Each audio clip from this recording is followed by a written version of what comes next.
Hanggat buhay pa kuan.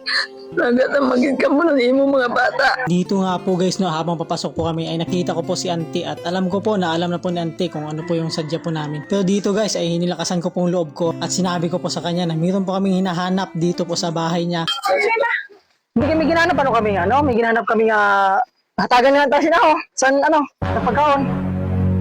Hindi kayo ngindok-dokan na nila, si Marlene de la Piña. Ay, ikaw? Hindi ko, kung ako doon naman, kung kilala mo daw si Rose Gabriel. Hanggang pumasok na nga po dito si Uncle at syempre tinuloy pa din po namin yung prank po namin kay auntie. Habang kinakausap ko nga po dito si Uncle ay napansin ko po na umiyak na pala si auntie. Kaya tanan ko nalagay sa imugang may isang may napulutan ikaw. Kaya madamo ginasalamat sa tanan-tanan na paghangop mo.